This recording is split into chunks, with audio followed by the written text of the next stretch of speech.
ഇക്കഴിഞ്ഞ ദിവസം നടൻ ദിലീപിനെ കുറിച്ച് നടിയായ മല്ലിക സുകുമാരൻ പറഞ്ഞ വാക്കുകൾ സോഷ്യൽ മീഡിയയിൽ ഏറെ ചർച്ചയാവുകയാണ്.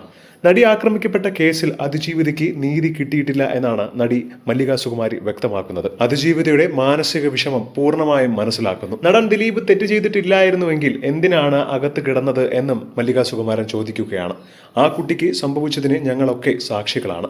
അച്ഛൻ മരിച്ച് വെറും 10-11 മാസമായപ്പോഴാണ് ഇങ്ങനെ ഒരു വലിയ ദുരന്തം കുട്ടിയുടെ ജീവിതത്തിൽ സംഭവിക്കുന്നത്. എല്ലാവർക്കും പെൺമക്കളുണ്ട്. നമ്മുടെ കുഞ്ഞുങ്ങൾക്കാണ് ഇങ്ങനെ സംഭവിച്ചെങ്കിൽ എന്തു ചെയ്യുമായിരുന്നു? ആ വീട്ടിലെ സ്ഥിതി ഒന്ന് ആലോചിച്ച് നോക്കണം. ആക്രമിക്കപ്പെട്ട നടിയുടെ അമ്മയുടെ മാനസികാവസ്ഥ എന്തായിരിക്കും? ഭർത്താവ് മരിച്ച സ്ത്രീ കൂടിയാണ്. അതിനു പുറമെ മകൾക്ക് ഇങ്ങനെ സംഭവിച്ചു. അവർക്ക് താങ്ങാനാകില്ല. നീതി കിട്ടിയേ പറ്റൂ. സത്യം അറിയണം. ബഹുമാനപ്പെട്ട ജഡ്ജിയോടും എനിക്കിതേ പറയാനുള്ളൂ. ആ ജഡ്ജി മുൻകൈയെടുത്ത് ഇറങ്ങിത്തിരിക്കണം. ഞങ്ങളുടെയൊക്കെ വീട്ടിൽ പെൺകുട്ടികൾ വളർന്നു വരികയാണ്. ഈ അനുഭവിച്ചവർക്കും പെൺമക്കളില്ലേ?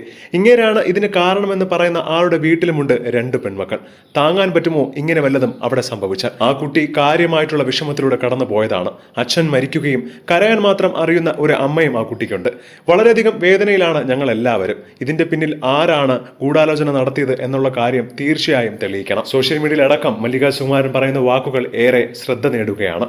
എന്താണ് ഇതിനെക്കുറിച്ചുള്ള നിങ്ങളുടെ അഭിപ്രായം എന്ന് താഴെ മറക്കാതെ കമന്റ് ചെയ്യുക. ഒപ്പം ഈ വീഡിയോ മറക്കാതെ ലൈക്ക് ചെയ്ത് സബ്സ്ക്രൈബ് ചെയ്യുക.